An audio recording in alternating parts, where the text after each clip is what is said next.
নমস্কার। আরও একটা নতুন ভিডিও নিয়ে উপস্থিত হলাম।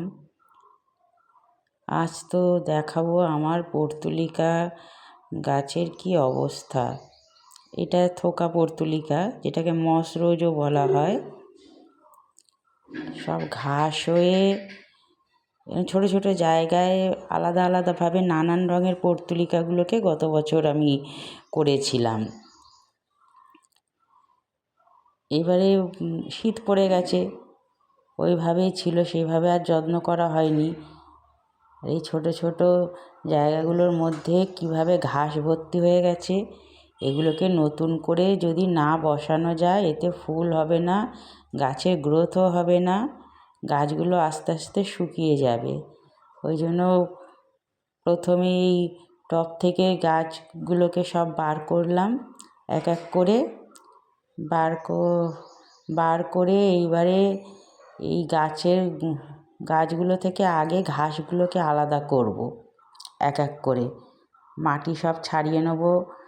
গাছের গোড়ার মাটি পুরো সম্পূর্ণ এই মাটি আর কোনো কাজে লাগবে না এই মাটিটাকে আলাদা করে সরিয়ে রেখে দেবো। পরবর্তীকালে এই মাটি আবার সবজির খোসা, ঘাস পাতা মিশিয়ে আবার সারযুক্ত মাটিতে পরিণত হবে। মাটি ফেলে দিই না, মাটি সঞ্চয় করে রেখে দিই। এইবারে এইরকমভাবে মাটিগুলো সব একটা একটা করে সব গাছগুলোকে ভালো করে মাটি পরিষ্কার করে নিলাম।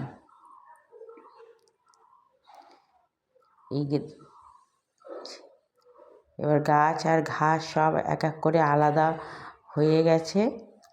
এই আলাদা হয়ে যাওয়ার পর এইবারে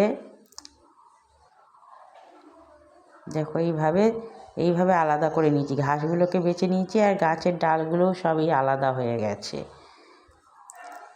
এবারে পুরাতন মাটিগুলোকে আমি করব কি, আলাদাভাবে সরিয়ে রেখে দেবো একদিকে, পরবর্তীকালে কাজে লাগাবার জন্য।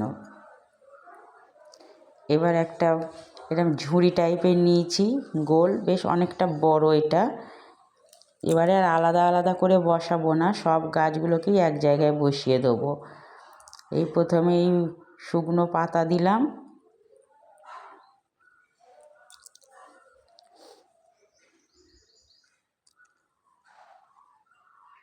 শুকনো পাতার পরে এবারে এই ডিমের খোসা, পেঁয়াজের খোসা, সবজির খোসা যা যা টুকটাক ছিল সেইগুলোকেও এরপরে এইভাবে আমি দিয়ে দিলাম কিছুটা।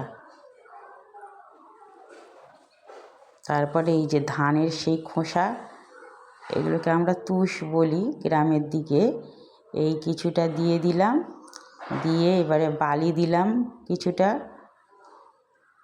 বালি দেওয়ার পরে এইবারে আমার যে মাটি তৈরি করা থাকে, সেই মাটি, পাতা পচা সার, গোবর সারটা দিয়ে যে মাটিটা তৈরি করা থাকে, সেই মাটি দিয়ে পরিপূর্ণ করে দিলাম।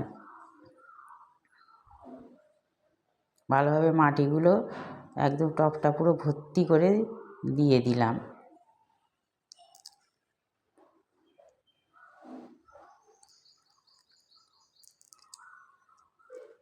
এইবারে এই মাটি পরিপূর্ণ হয়ে গেলে এইবারে এই মাটির মধ্যে একে একে ওই যে পর্তুলিকার ডালগুলো যে আলাদা করে রেখেছিলাম, সেইগুলোই এবারে একটা একটা একটা একটা করে পুঁতে দেবো, বেশ মাঝ বরাবর করে পুঁতে দেবো।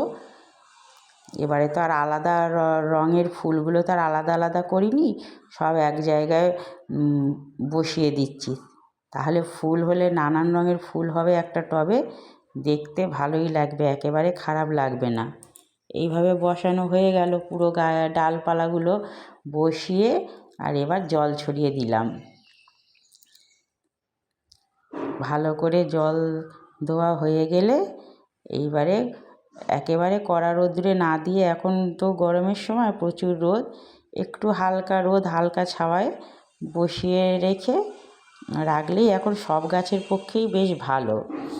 এই যে আমার এইখানে সমস্ত যে ডালপালা আমি পুঁতে রেখেছি বালির মধ্যে, আগেও ভিডিও করেছি, সেইখানেই ঝুড়িটাকে এনে রেখে দিলাম।